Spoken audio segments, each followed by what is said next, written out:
Централен дневник во 20 часот на регионалната К1. Најновите информации кои го одбележаа денешниот ден ги донесуваме веднаш по најавите. Останете со нас.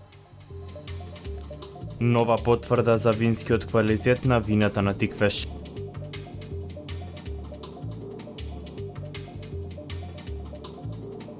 Започна пријавувањето за државна матура која и оваа година ќе се полага по стариот концепт. ГРК борец на домашен терен не успеа да му го нанесе првиот пораз на РК Вардар јуниор.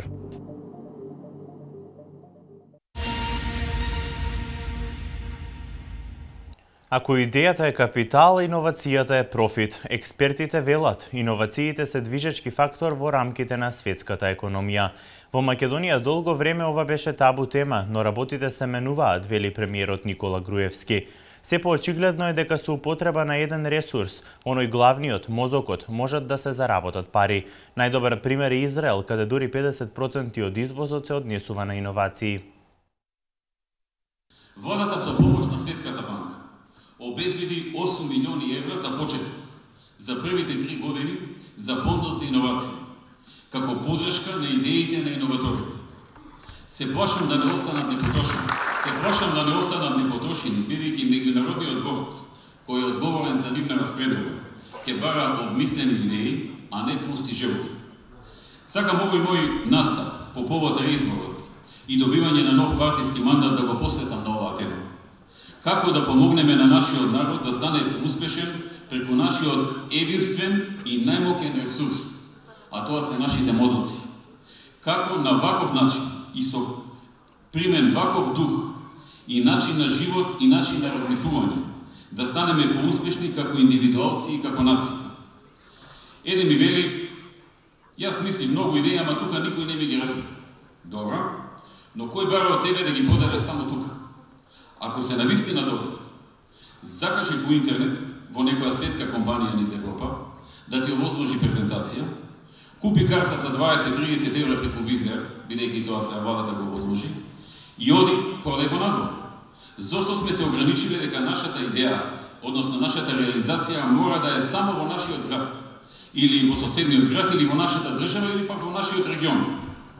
Сега не ти требаат визи, како порано. Ти треба идеја, интернет и уповест. Ако е доволно добра идејата, фирмата ќе те викне и на нивни трошови.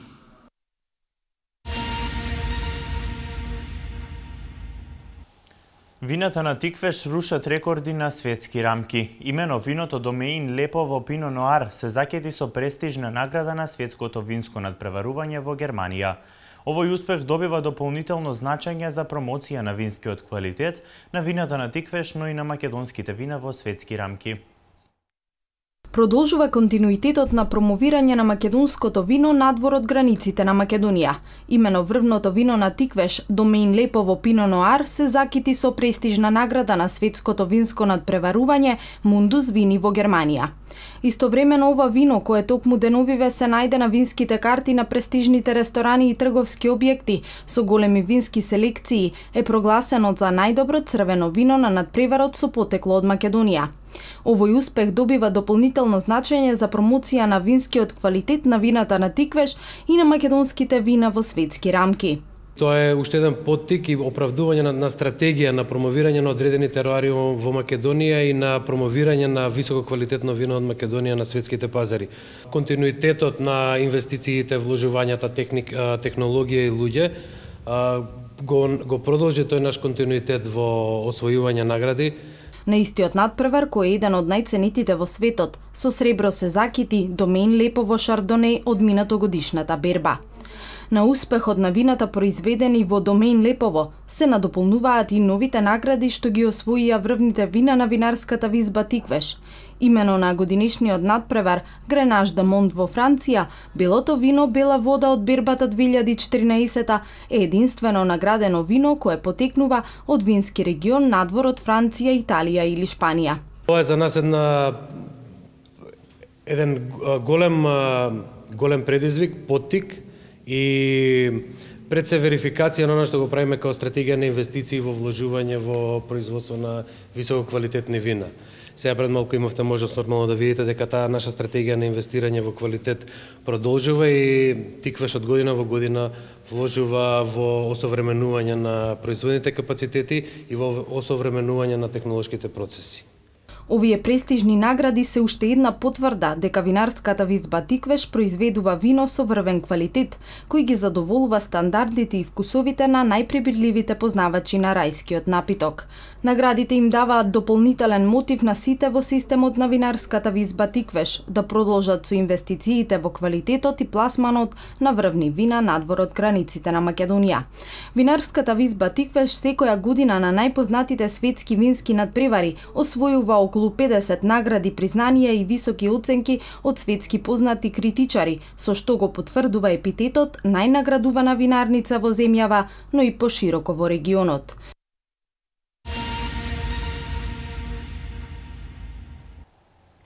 Нови цени од полноќ па се до следните 2 недели ќе имаат горивата што ќе се точат на бензинските пумпи во Македонија. Цените на бензин и дизел горивата се зголемуваат за 3 денари, додека екстра лесното масло за домаќинство се зголемува за 2,5 денари. Регулаторната комисија за енергетика ги соопшти новите цени на горивата по кои што ќе се точат на бензинските пумпи во Македонија од полноќ па во следните 2 недели. Малопродажните цени на Евросупер БС 95, Евросупер БС 98 и Евродизел се зголемуваат за 3 денари по литар, во однос на цените утврдени со одлуката од 20 април 2015 година и со тоа цената на Евросупер БС 95 изнесува 72 денари за литар, на Евросупер БС 98 изнесува 74 денари за литар и малопродажната цена на Евродизел изнесува 57,50 денари за литар. Малопродажната цена на екстра лесното масло за домаќинство се зголемува за 2,50 денари за литар во однос на цената утврдена со одлуката од 20 април 2015 година и со тоа цената на екстра лесното масло за домаќинство изнесува 46 денари за литар. Полагањето на државната матура ќе продолжи да се имплементира и оваа учебна година. Министерството за образование и наука информира дека од денеска започна пријавувањето за полагање државна матура, која и годинава ќе се полага по стариот концепт. Започна пријавувањето за полагање државна матура и во средните училишта во Велес од денеска се утврдува бројот на ученици кои ќе полагаат државна матура, како и предметите кои тие ги избрале. Во средното стручно училиште Коле Неделковски, половина од вкупниот број ученици во завршните паралелки се одлучиле за државна матура како предуслов за продолжување на образовниот процес, а половина ќе полагаат завршен испит. Во главно за завршен испит се определуваат учениците од третиот степен на образование и затоа е отприлика бројката така. Во суштина, поголем број од техничарските паралелки се одлучуваат за државна матура. И оваа година останува примената на досегашната концепција за државна матура и завршен испит.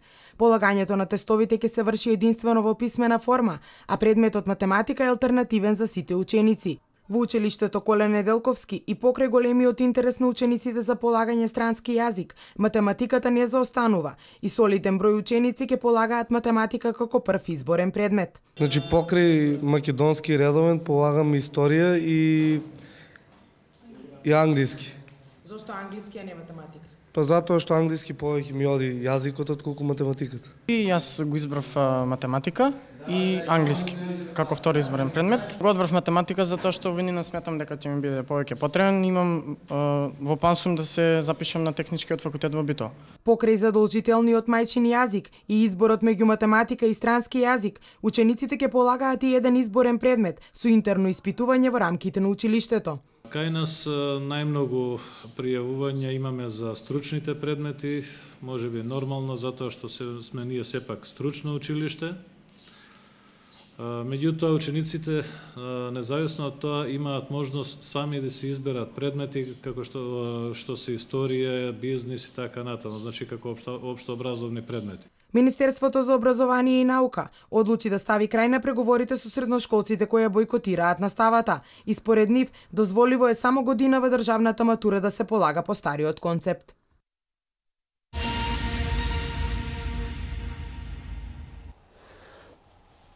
320 патронажни сестри во текот на една година се обучуваат за подобра здравствена нега на деца со развојни потешкоти. Целта е полесно препознавање на знаци за пречки во развојот преку следење на развојот на новороденчињата.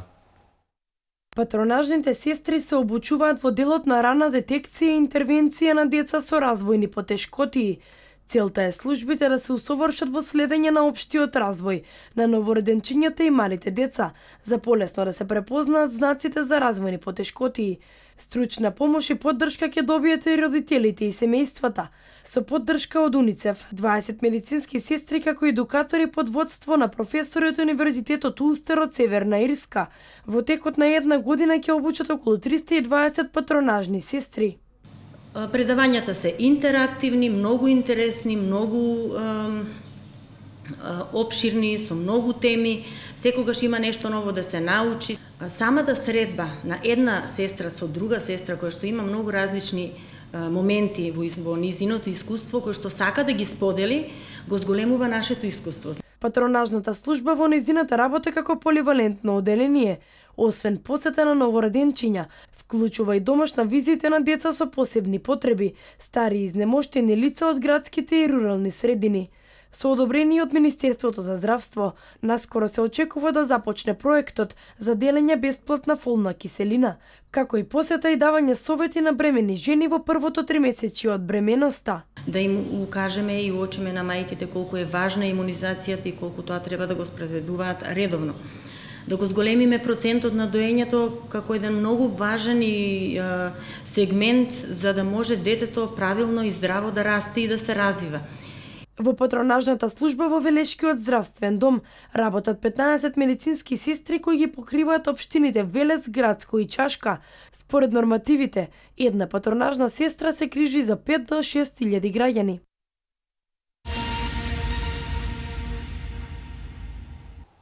Ново руво ќе добијат рациновите средби. Променета локација и воведување нови награди се само дел од новитетите кои ќе бидат содржани во деновите посветени на Рацин. Новина оваа година ќе биде и профилирањето на делото кое ќе го добие Рациновото признание. Организатор на манифестацијата е Сдруженијето на граѓани Фестивал на античка драма Стоби.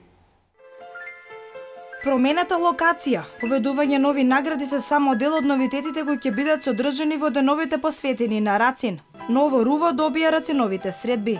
Покрај промената на сценариото, новина оваа година ќе биде и профилирањето на делото кое ќе го добие Рациновото признание. Од годинава на место локалната самоуправа, манифестацијата ќе организира Сдруженијето на граѓани Фестивал на античка драма Стоби. Наша цел првенствено е целокупниот буџет кој го има манифестацијата да го насочиме кон издигнување на манифестацијата во рамки на национално значајна манифестација со таргетирање на широк аудиториум. Значи, нас како организатори не ни интересира херметизмот кој го имаше манифестацијава годинова.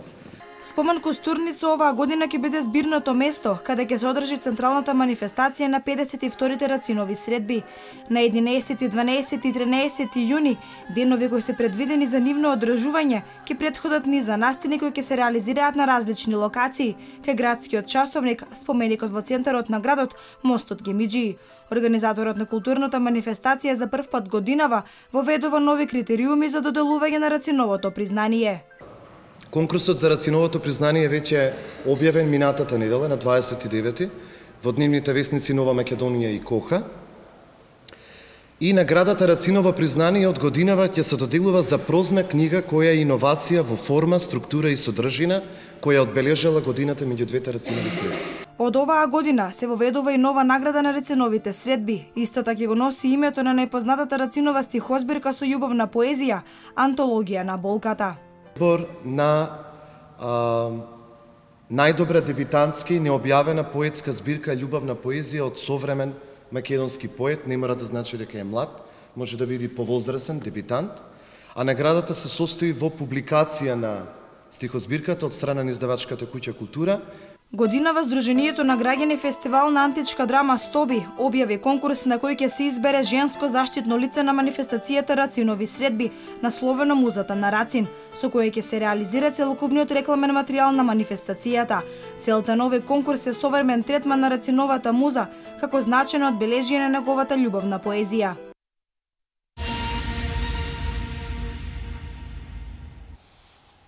Младите волонтери од програмата Црвен крст во акција промоција на хумани вредности вчера вечер организираа хуманитарен концерт како дел од проектот Помогни некому, биди хумани ти.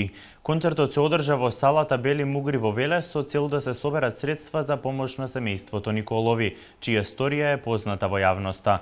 Волонтерите од Црвениот крст постојано се во хуманитарна мисија за помагање на граѓаните од најранливите групи. Овој проект се изготвува од младите волонтери во Црвениот крст, кои што туку и приоѓаат на организацијата Црвен крст, и се состои во тоа. Проектот се нарекува промоција Црвен крст во акција, промоција на хумани вредности, и они имаат проект, секоја година се изготвуваат мали проекти со цел да се лоцираат и таргетираат оние целни групи кои што им е неопходна помошта на Црвен крст.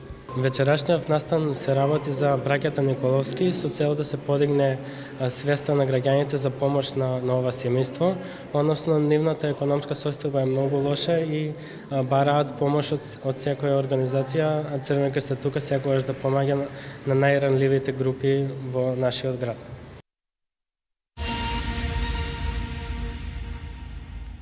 Македонија денеска одбележува 112 години од смртта на големиот македонски револуционер Гоце Делчев. Пред седиштето на ДУИ во Мала Речица синоќа беше фрлена експлозивна направа. Вестите од Македонија во продолжение. Од утре ќе почнам да ви кажувам за нашата убава земја Македонија. Во Македонија денеска се одбележаа 112 години од смртта на големиот револуционер Гоце Делчев. Низ целата држава со пригодни свечености и по сите образовни институции кои што го носат неговото име, му беше оддадена почит на овој голем идеолог, организатор и водач на македонското револуционерно движење кон крајот на 19-тиот и почетокот на 20-тиот век.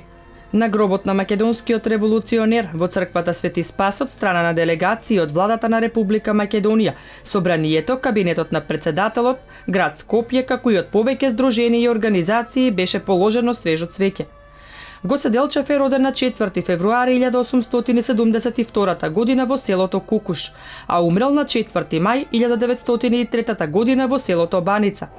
Загинал во предвечерието на Илинденското востание во борби со османлиската војска која го опколила селото Баница. Ке се проверува цедата од поставениот видеонадзор од седиштето на ДУИ во Тетовска Мала Речица, каде во неделата вечерта беше фрлена експлозивна направа. Надлежен обвинител од основното јавно обвинителство Тетово изврши увид на лице место по вчерашната експлозија. Подигнати се материјални траги од местото и влакна од изгорениот фитил и истите се дадени на вештачење. Надлежниот обвинител го одзеди и цедата од поставениот видеонадзор, што ќе биде предмет на разгледување и анализа, соопштуваат од обвинителството. Во експлозијата нема повредени, направен е само кратер на улицата во близина на седиштето на ДУИ. Скопското муфтиство утрово ги зазеде просториите и ги одзеде печатите на исламската верска заедница во Скопје. Причината за упадот е разрушувањето на скопскиот муфтија Ибрахим Шабани и генералниот секретар на заедницата Африн Тахири. Нивни приврзаници влегле во зградата на исламската верска заедница, незадоволни од, како што велат, самоволието на поглаварот Сулејман Реджепи, кој според нив наместо да ги решава проблемите, ги разрешува неистомислениците. Муфтиството на ИВЗ Скопје даде рок од 48 часа за подобрување на состојбата, но Сулејман Реджепи не даде извинување за навредите кон сопругите на имамите, изјави скопскиот муфтија. Според законот за јавни патишта, од плаќање на доместок за употреба на пат, можат да се ослободат возила на лица заболени од мултиплекс склероза, дистрофија, церебрална парализа, параплегија, хемиплегија, квадриплемија, детска парализа, слепи лица со оштетување на видот над 90%, лица на диализа и лица со ампутација на нога со признато телесно оштетување од 80%. Наведените категории граѓани, доколку сакаат да го искористат правото за неплаќање патарина, треба да поседуваат членски книшки од здруженијата, односно сојузите во кои членуваат, кои заедно со документацијата за болеста и копија од сообраќајната дозвола на возилото што се користи од страна на нивните здруженија, барање доставуваат до јавното претпријатие за државни патишта, каде што им се заверува членската книшка која треба да се приложи кога поминуваат на наплатна рампа. Голем број жители од пограничните села на Благоевград купуваат лекарства во Македонија. Причина за фармацевскиот туризам се двојно пониските цени во соседната држава, пишува бугарскиот информативен интернет портал Fork News. Според објаснувањата на фармацевти од Благоевград, разликата на цените на лекарствата се должи на понискиот данок на додадена вредност, кој во Бугарија е 20%, а во Македонија само 5%.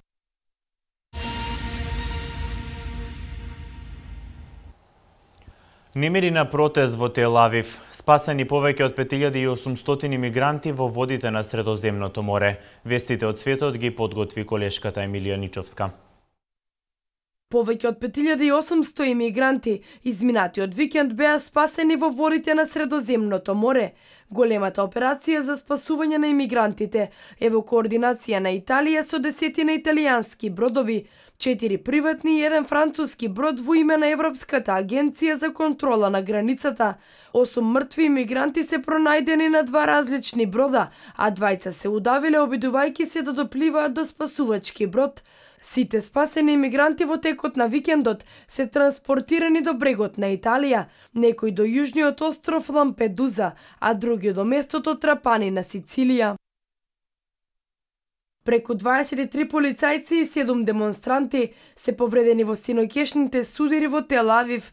Тие избиле по собирот на неколку илјади луѓе, главно евреи со етиописко потекло, кои протестирале против расизмот и полициската бруталност, предизвикувајќи прекин во сообраќајата, потоа и немири. Протестите се резултат на објавени снимки, на кои се гледало како полициски службеници физички напаѓаат припадник на израелската војска со етиописко потекло. Се очекува израелскиот премиер Бенјамин Нетањаху денеска да се сретне со представници од етиописката заедница, како и со претепаниот војник.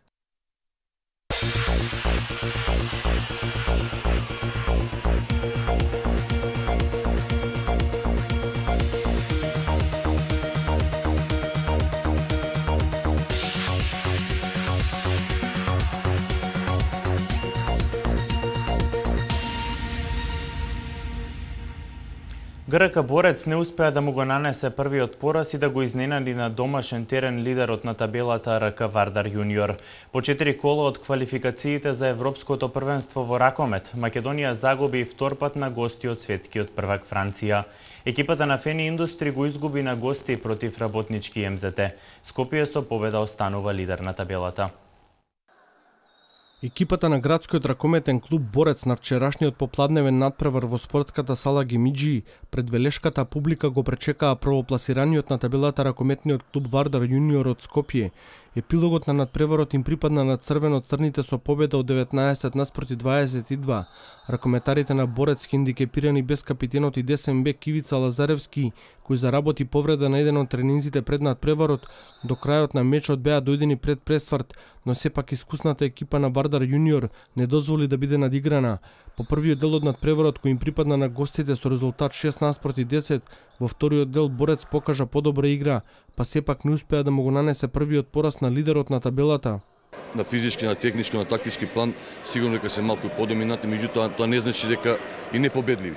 За жал, имаме преход дека клучниот играч во нашиот напад не беше отсутен, се повреди во текот на неделата и представуваше голем хендикеп да ја склопиме играта и во одбрана и во напад.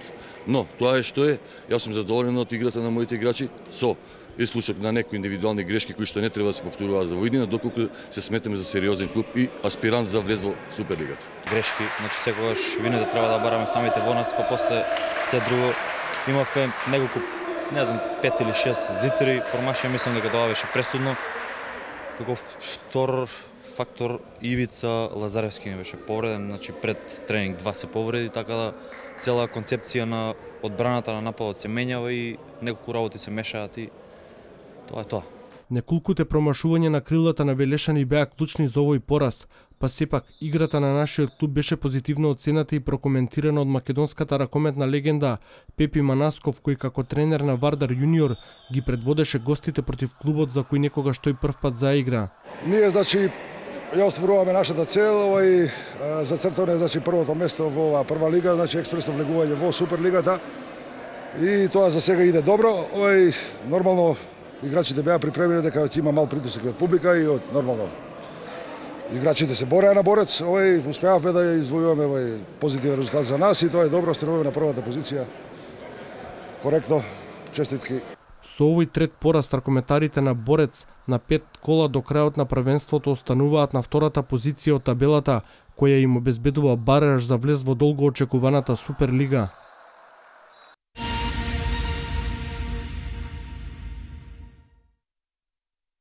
Македонската ракометна репрезентација вчера во Тулуз го претрпи и вториот пораз во квалификациите за Европското првенство од селекцијата на Франција. Овој втор пораз од светскиот, европски и олимписки првак е сосема очекуван, ако го земеме во предвид и првиот на домашен терен во Скопје, каде разликата беше само 2 гола. Овој пат црвено-жолтите изгубија со 35-24, па триколорите предводени од Карабатич со сосема заслужена победа на најдобар можен начин докажаа зошто важат за апсолутни владетели во ракометот. Повредата на Јоновски, како и предвремената повреда на Филип Миркуловски беше главен адут кај французите да го искористат недостатокот кај нас и да се зацврстат со 8 поени на врвот од табелата. Кирил Лазаров беше најефикасен на мечот со 10 постигнати гола. По 4 одиграни кола Македонија се наоѓа на третото место на табелата зад Франција и Чешка, со реални шанси за пласма на првенството, доколку слави на последните 2 средби во јуни против Швајцарија и на домашен терен против Чешка.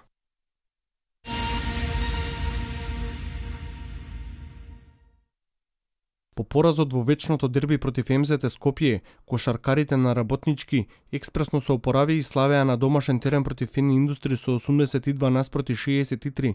За тимот од Градски парк пресуден беше вториот период, кој го добија со 11 поени разлика, која успеја да ја задржат до крајот на средбата за второ место на табелата. Најефикасен на надпреварот беше Брендон Вуд, постигнувајќи 22 кошеви за кавадарчани, кои по овој пораз се на 4-та позиција на табелата. Во останатите надпревари од кошаркарската Суперлига, екипата на Куманово оствари нов триумф на домашен терен, нанесувајќи му пораз на Карпош Соколи со 96-80, додека кошаркарите на актуелниот првак МЗТ Скопје Аеродром славеа на домашен терен против Кожув со 77-71, со што останаа први на табелата.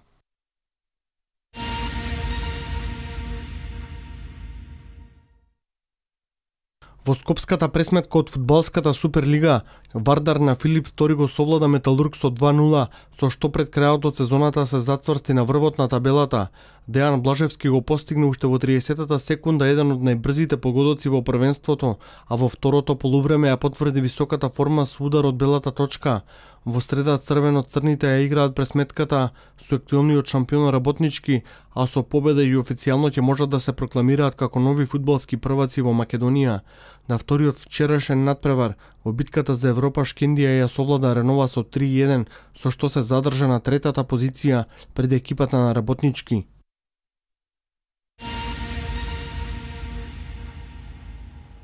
Голден Стейт на западот и Вашингтон на истокот дојдоа до првите полуфинални победи од плейофот.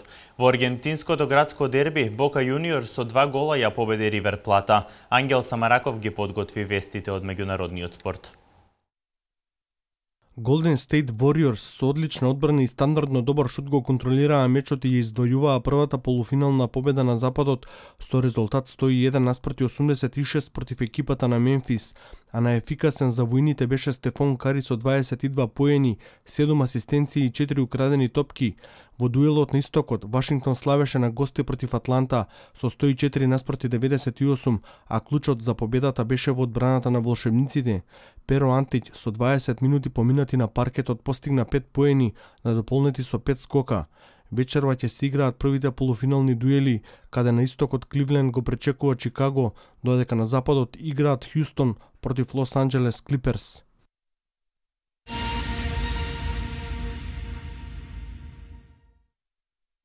Големото аргентинско градско дерби во Буенос Аирес, познато како Супер Класико, помеѓу Бока Јуниорс и Ривер Плата беше одиграно во 11-тото коло од аргентинската примера, а заврши со победа од 2-0 за домаќините.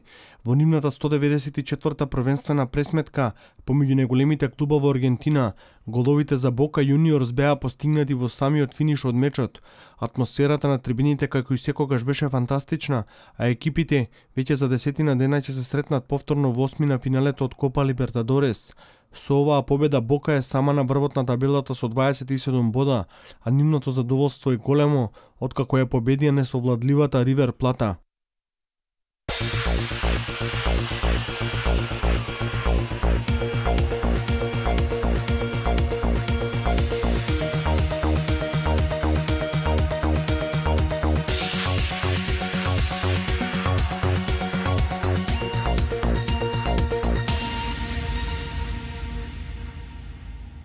Сончево и топло време имавме денес во општините од Вардарскиот регион. Најтопло оваа недела ќе биде во среда со температури до 34 степен, при што целата територија на Македонија ќе биде зафатена во жолтата фаза. Во продолжение е деталната временска прогноза.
Тоа беа информациите што редакцијата на К1 ги подготви за денеска. Имајте пријатна вечер со К1.